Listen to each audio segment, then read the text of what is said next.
And now, the last word with Rick Casey.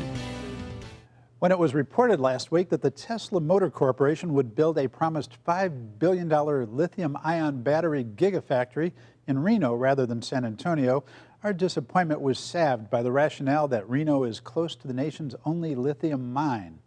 How can anybody compete with that? But it turns out there may have been another factor that leads to another question. That factor is that Nevada and Reno are reportedly giving Tesla a whopping $1.25 billion in tax breaks to lure them there. That's $1.25 billion with a B. This is more than twice the $500 million Tesla founder and CEO Elon Musk said he was looking for, and I confess to being somewhat shocked by that figure. The question this raises is whether anybody else would want to give Tesla $1.25 billion to build a plant that promises to employ up to 6,500 workers, but could employ as few as 3,000. The state of Nevada estimates the total jobs, including suppliers, at 22,000.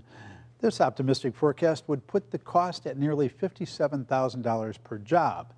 And Governor Brian Sandoval put the, quote, economic impact at $100 billion over the next 20 years. Economic impact is one of those terms that should make us clutch our wallets. It would be the safest bet in Reno to wager Sandoval has no idea how the figure was built.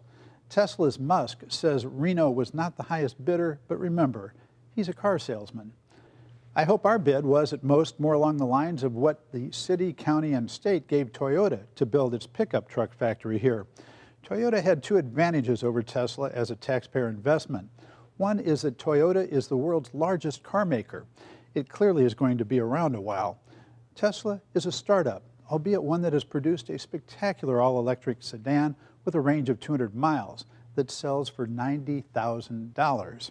The new factory is to enable the company to build a smaller $40,000 version. Now that's a noble goal, and I fully expect to be tempted by it, but it is still a pioneering proposition, and pioneers don't always thrive. Toyota's other advantage is that its factory is building entire trucks, not just batteries. The supply chain for a Tundra is much larger than the supply chain for a battery pack. So how much did San Antonio and Texas pay, and how much did we get? The total package, including a railroad spur so that Toyota wouldn't be held hostage by one railroad, was $133 million. Bexar County later agreed to an additional $3 million tax abatement over 10 years when Toyota added a $100 million line to build its smaller Tacoma truck in addition to the Tundra.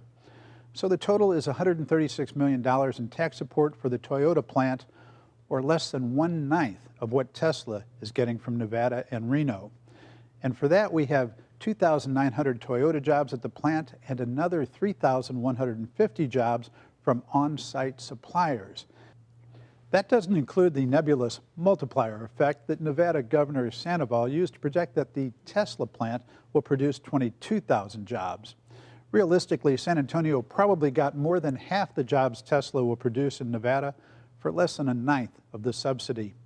Now, in an ideal world, states and cities would compete for jobs in ways that make economic sense, not by outbidding each other with taxpayer money. But if a few states do it, others believe they have to.